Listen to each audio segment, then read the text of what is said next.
Good afternoon. I want to start my discussion of just gratitude towards the National Whistleblower Center and a recognition of National Whistleblower Day. I think the first one I attended was 2017 when Tony spoke, I believe. And I want to reiterate everything that was said in the discussions leading up to this. Time Magazine put Cynthia Cooper, myself, and Colleen Raleigh on their cover as the Persons of the Year in 2002, calling it like the year of the whistleblower. And part of our discussion today is going to be how media does help whistleblowers in some ways. The Enron collapse was in 2001. The Congressional Committee investigations were 2002. The trials went on all the way till 2006, and the shareholder litigation went on till 2007 and 2008. So these things always do drag out. As you've heard, Tony, 13 years to settle your situation. I will tell you that faith is a big part of my journey. I grew up in a small town in a German Lutheran community. And of course, Martin Luther tacked up the Reformations against the Catholic Church such a long time ago. So we were kind of brought up with that example. But also I will tell you one thing that was very important to me in that Lutheran upbringing was that they really hammered home that it was a sin to worry. They used the end of Matthew 6, that if God's looking after the trees and the flowers and the birds, you know, what does worrying do? It's not going to add one more day to your life. And so the way that lesson was taught was that if you really were worrying, you know, you weren't supposed to be doing that. And so my whole life it's been, when it gets really stressful, I'm like, oh, wait, I'm not supposed to feel this way. And I just toss it up to God. And that's what really got me through all of the stress. But I also want to say that Enron imploded in a wave of accounting scandals, as I was worried about, and they collapsed. Now, certain executives still had a lot of money. I found out through some journalists that Jeff Skilling hired a PR firm to work to get op-ed pieces in the major papers to smear me, to attack my credibility. But the real powerhouse, Enron Corporation, the manipulator of financial statements, the abuser of power and truth, collapsed. And the DOJ was going after them, the FBI, the SEC, 11 congressional investigations. Carl Levin did some fantastic work with the subcommittee on investigations of the Senate. And I was championed as the truth teller, called to testify, let them know where all the bad stuff was. So my story, I was vindicated very quickly. My stereotypical horrible whistleblower treatment lasted like 6 to 8 months before vindication was happening. You know, so I've got a story that almost no one else can share because the abuse just keeps going and going and going, and quite often there's not vindication. The Department of Justice has almost 24 felons in the Enron executive group. 24, 24 felons. Very successful prosecution. 3 NatWest bankers went to prison, 4 Merrill Lynch bankers went to prison. Citibank and Chase settled shareholder litigation for $2 billion apiece. All the bad guys got outed in my story. And additionally, because Ken Lay looked into firing me, within 2 days of me meeting with him, there was a memo that Congress discovered. It was from Enron's outside lawyers back to Enron saying, per your request, here are the potential consequences to discharging employees who raise accounting concerns. And it was advice on, you know, whether or not they could dump me on the street. And I've since learned through events like this that the modus operandi is to fire you, label you as a disgruntled employee, and start smearing your reputation. So Sarbanes-Oxley Act had anti-retaliation provisions written into it. That was the corporate legislation that was passed in July of 2002. It made it harder for executives to say, I'm not an accountant. You know, they were held responsible for their financial statements, but it also added these anti-retaliation provisions against internal whistleblowers. It was mishandled in the Department of Labor. It was put under the OSHA department, looking at occupational safety and health issues. And Elaine Chao was Secretary of Labor at the time, and she basically dismissed 800 out of 1,200 filings because she said the whistleblower did not work for the publicly traded parent. Corporate lobbying efforts had tried to interpret the law for her. And Congress was upset because they said, you know, fraud happens in operating divisions. This law is to protect any internal whistleblower, not just the small sliver of employees that work for the publicly traded parent. In fact, when the Wall Street collapse happened in 2008, Congress went looking at the rejected SOX complaints and found a number of whistleblowers within the Wall Street banks that had worked in the subprime mortgage mess and were blowing the whistle in 2005 and 2006. They were fired, retaliated against, and then their claim gets dismissed. So thankfully, that housed the Dodd Frank reward provisions. That really was an instigator of the Dodd Frank reward provisions for whistleblowers. Congress got much more specific.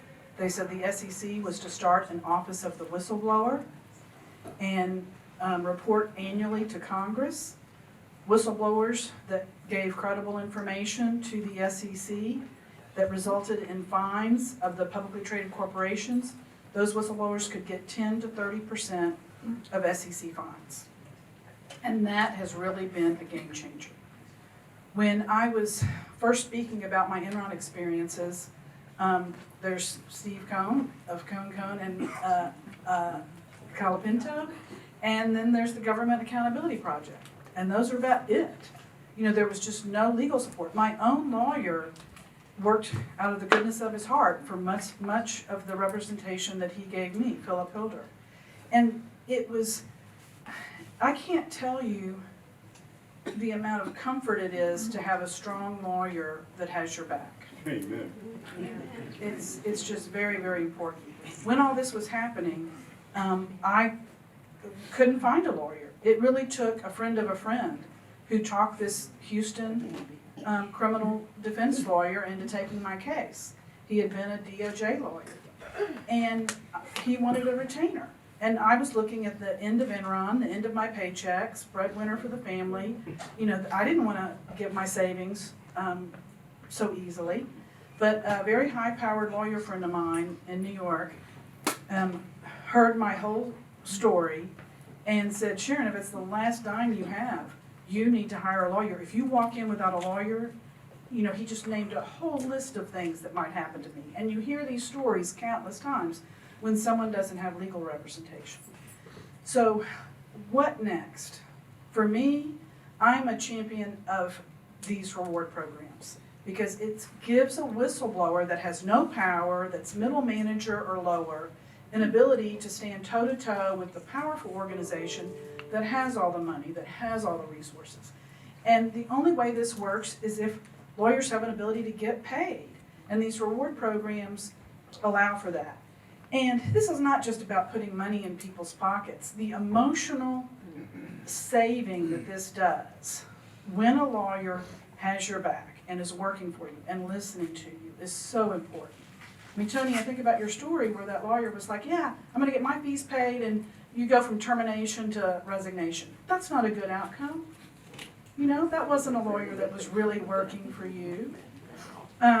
So I have been focusing lately with help from the National Whistleblower Network News, and Cohn and Calapinto, and Government Accountability Project. Where are the holes?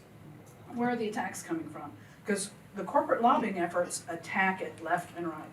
I'm really feeling more comfortable that Dodd Frank and the Office of the Whistleblower within the SEC and the IRS and the CFTC is here to stay, because it's helping those organizations root out problems. But you still see attacks here and there that need to be addressed. Right now it seems like there's an attack to discredit whistleblowers that are deemed that did not voluntarily blow the whistle. And the court definitions for voluntarily blowing the whistle are, in my opinion, moving in the wrong direction. And we're going to hear about that from our panelists. But for the most part, I'm feeling much, much better about the world for whistleblowers because of Dodd Frank and these various reward programs that exist within the IRS, CFTC, SEC, and Steve, I think the Money Laundering Act certainly helps. Department of Treasury. In the Department of the Treasury. But where the biggest hole is for me is for government whistleblowers, civil workers, and there are far more government contractors than civil workers. So protections for government contractors is so important. Protections for whistleblowers. If you're a civil servant, you end up in the Merit Protection Board, which has some 3,000 per case backlog, and you don't have access to the courts. So you need to have an ability to get to a jury trial, to get to courts. You have a very, very spotty track record using the False Claims Act for rewards. It's a bit of a mess. But my panel today is going to discuss that, and they're a little concerned because everyone's done these nice, very formal 10-minute presentations. But I think their stories are all fresh. They're not resolved or barely resolved, in some cases. And I think just hearing their own personal story is very important. We have, on the panel, you've got it on your agenda, but there's Jennifer Griffith and Sarah Carver. They'll be our first speakers. They work for the Social Security Administration Adjudication and Review Office in West Virginia. Found fraud, and I want to speak to the fact that their story would not be known today but for a Wall Street Journal investigative journalist pushing and pushing, and they were ignored left and right in all the right channels. But not until that Wall Street Journal article came out did people start paying attention, and their story started to change a little bit. Now, it doesn't have a good ending, I would say the only good bright spot is that Apple TV has done a documentary on their story, The Con. The lawyer at the heart of their story is Eric Conn, C-O-N-N. So they did a play on words and called it The Con, but used double N. It's the Big Con. Sorry, put a big in there. The Big Con. It's a 4-part series, and we'll ask them today whether it tells the whole story. But to me, it's wonderful that media outlets like this, filming streaming services like this will do this. It takes a lot of money to pull up old footage, look at commercials, go interview people, you guys, people within the Senate, pull all this together in a streaming format for what? Because you're gonna pay $9 a month to stream Apple TV stuff. So I am really happy that groups like this want to get the word out. That there are investigative journalists. Erica Chung is the whistleblower from Theranos. Elizabeth Holmes, luckily, there's a good bright light to that story. She was convicted and entered prison in Bryan, Texas about a month or so ago for a 10-year term. She was the one that was falsifying blood testing lab work, and Erica will discuss that. So it was a tech startup. So the monetary people that got hurt were rich investors. So it didn't fall under the SEC purview. It wasn't a publicly traded company. There's no place to blow the whistle. But there were patients getting falsified reports. And that really was something that, bothered Erica and had her come forward as a young 24-year-old just out of school. She's 22. Her story is quite amazing. But I want to bring up to the fact that Sarah and Jennifer are going to discuss being a government contractor and the problems, or a government employee, and the problems of having not the right avenues or protections to speak up. Erica is going to speak about startup culture and startup world, and how there's not an avenue for reporting wrongdoing in that. And she will probably speak to the fact that a Wall Street Journal investigative journalist is what really helped that story blow up. And then Babak, I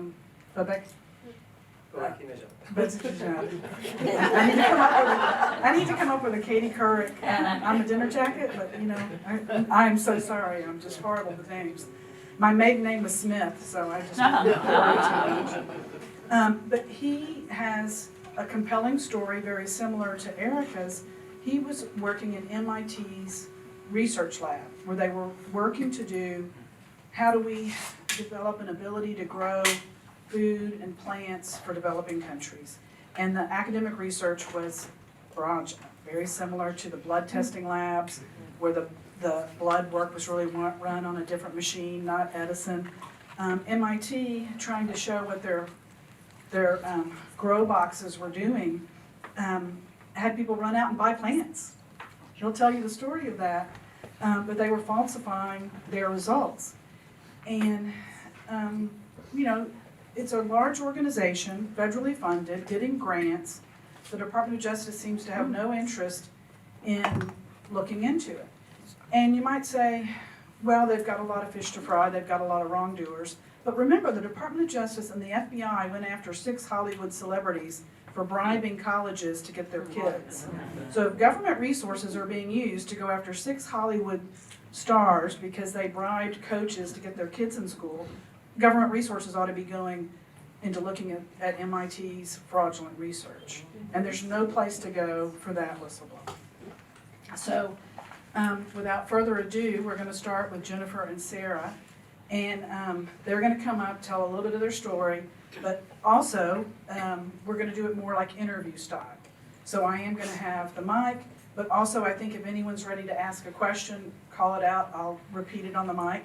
And we'll hear from them first, and then Erica, and then Babette.